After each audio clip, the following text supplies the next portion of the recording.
Hello everyone. In today's video, we will be covering problems relating to comparison of fractions. Basically, what we do is, given a few fractions, we will find out the highest and the smallest of these fractions and also arrange them in ascending or descending order. Look at these four fractions: 7 over 8, 11 over 12, 13 over 14, and 20 over 21. All these fractions are proper fractions. What do I mean by proper fraction? Numerator is smaller than the denominator. If you look at all of them, you have the numerator being smaller than the denominator. They are called proper fractions. There are a couple of ways to compare fractions, and one of them is what most of you have learned at school level, which is making use of LCM of the denominators. But it's a very time consuming procedure, so I don't want to discuss it here. I'll show you two other methods to compare fractions by which we can solve this problem in seconds. Only shortcut methods taking a couple of seconds will help you do well in competitive examinations. Now look at these fractions. There is a property with the proper fractions. If you add the same number to the numerator and denominator of a proper fraction, it will get bigger and bigger. For example, look at 2 over 3. If you add the same number, say, let me add 3 to both the numerator and denominator, you get 5 over 6. And this is definitely bigger than the original fraction 2 over 3. You can use your calculator to verify this, and this is always true. So using that principle, look at this: 11 over 12 you get by adding 4 to both the numerator and denominator of 7 over 8. Can you see that? Again, the next one, 13 over 14, you get by adding 2 to the numerator and denominator. Again, the last one, 20 over 21, you get by adding 7 to the numerator and denominator. So what does that imply? As I said, the fraction keeps getting bigger and bigger as you keep adding the same number to both the numerator and denominator. That shows this is the smallest and this is the largest, and the others lie in between. Basically, it will go like this. If you arrange in the descending order, you begin with 7 over 8, 11 over 12, 13 over 14, less than 20 over 21. This is the first method. In the second method, what we do is you take the difference between the numerator and denominator.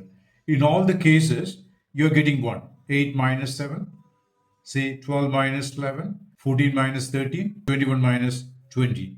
So among the fractions, the difference between the numerator and denominator turns out to be the same. In such cases, the fraction with the highest numerator, which is 20 in this case, that will be the highest, and the fraction with the smallest numerator, which is 7, so 7 over 8 will be the smallest. But there's one condition here: you have to have the same difference between the numerator and denominator. So you may apply the rule of proper fraction getting bigger when you add the same number to both the numerator and denominator, or the one I just mentioned here, to compare these sorts of fractions. How many seconds do you need to do that? Just 2-3 seconds to find out which one is the biggest and which one is the smallest. Now let us look at the next set of fractions: 8 over 3, 9 over 4, 11 over 6, and the last one, 17 over 11. Here these fractions are improper fractions. Improper means numerator is bigger than the denominator. You can say the numerator being bigger than the denominator in all the cases. See, there is a rule I mentioned for proper fractions. The rule will change here. If you take an improper fraction, for example, say take 5 over 3, you add the same number to both the numerator and denominator. Let me add 5 to 5, you get 10, then the same 5 to 3, you get 8. And this will be less than the original fraction, that is 5 over 3. What I meant is, if you add the same number to the numerator and denominator of an improper fraction, the value of the fraction keeps getting smaller and smaller. So look at the given fractions: 8 over 3. How do you get 9 over 4? By adding 1 to both the numerator and denominator. Again, 11 over 6, how do you get from 9 over 4? By adding the same number 2 to both the numerator and denominator. Then 17 over 11, you get by adding, what I meant is 12 here. These are the fractions, 17 over 12. So 11 plus 6, 17. 6 plus 6, 12. If these are the fractions given to you, this will be the largest and this will be the smallest. So that's how you compare these fractions using the rule of improper fraction. Now, like we did before, the second rule is this. If you take the difference between the numerator and denominator for all these fractions, they are all the same. 5, 5, 11 minus 6, 5, 17 minus 12, 5.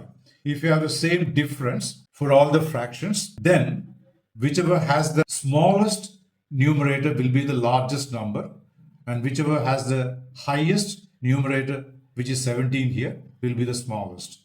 That is just the reverse of what we saw in connection with proper fraction. So 8 over 3 will be the biggest, 9 over 4 will be smaller than that, 11 over 6 again smaller, 17 over 12 again smaller. It will go in this order. It is actually in the descending order. Now let me look at a slightly different case. See, in both the fractions given in these two examples, you had the same difference. There are fractions where you don't have the same difference. So how do we go about comparing those fractions? Now let me choose another set of fractions. 7 over 11, 8 over 13, 9 over 14, and 11 over 15.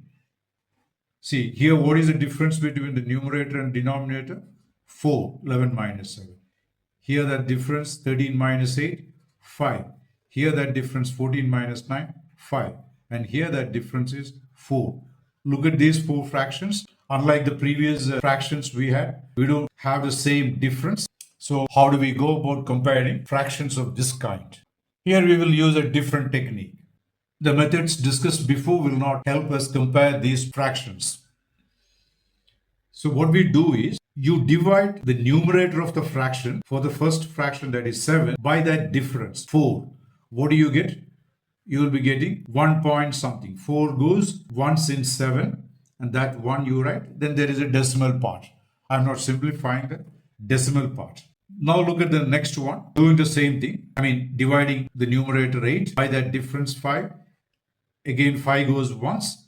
So 1 point something you get. Doing the same thing here. 9 divided by 5. 1 point something. For the last one, the numerator is 11 and the difference is 4. When dividing 11 by 4, 4 goes twice and then there is a decimal part.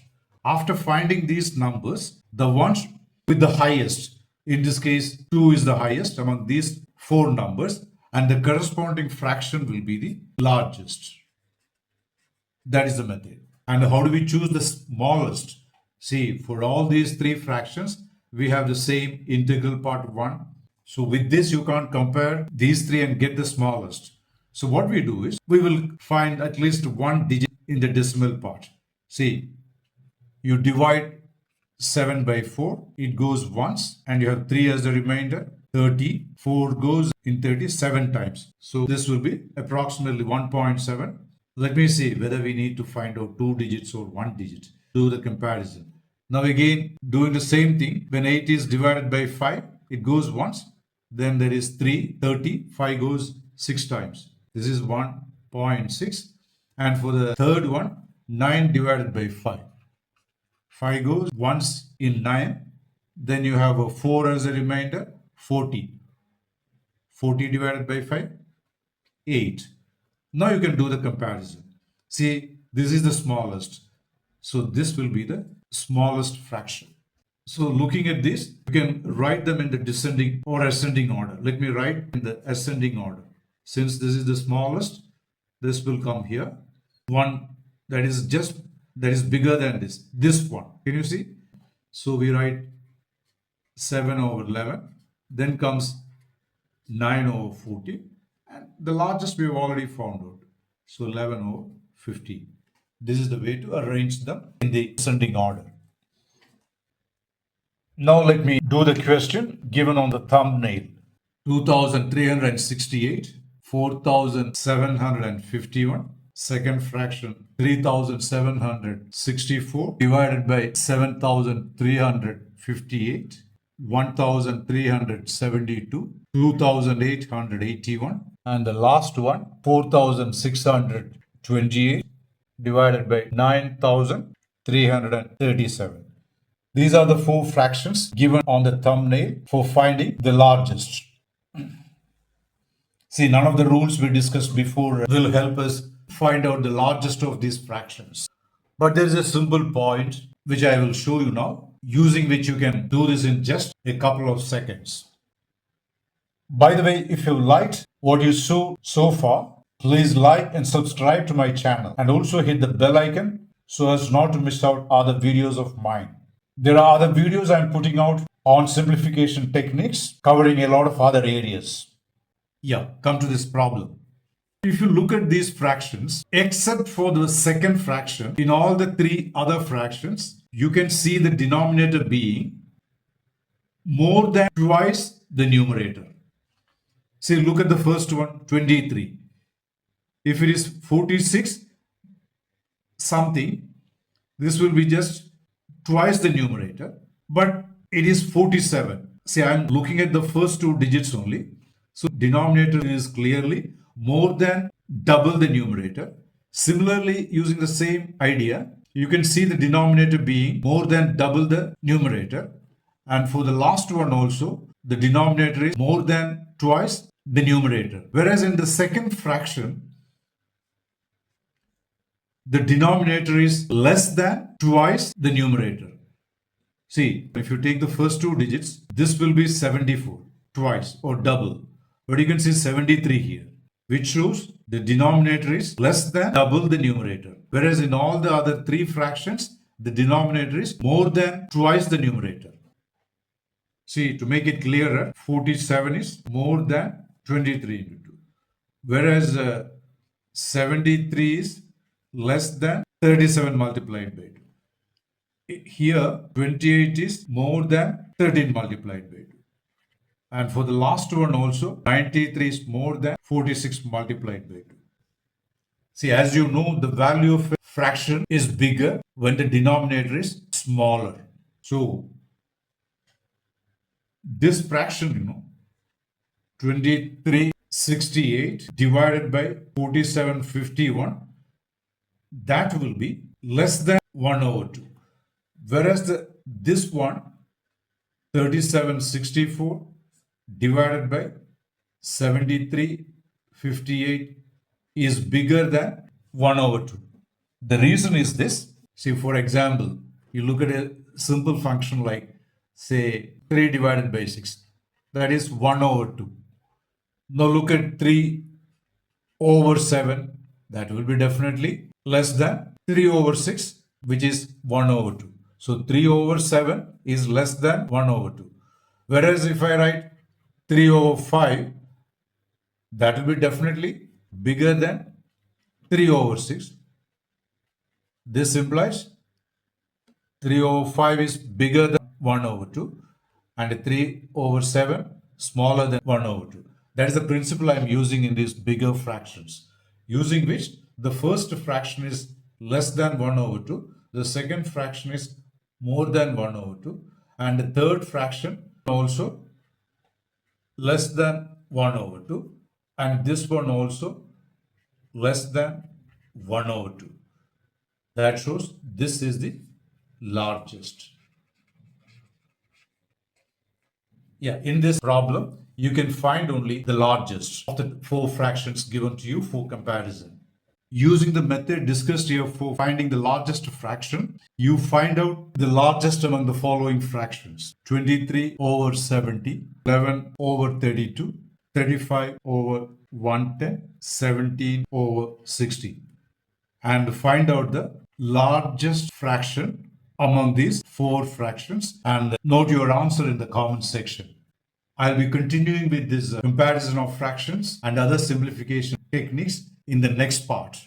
If you found the video helpful, please like, share and subscribe. Thanks for watching and see you in the next video.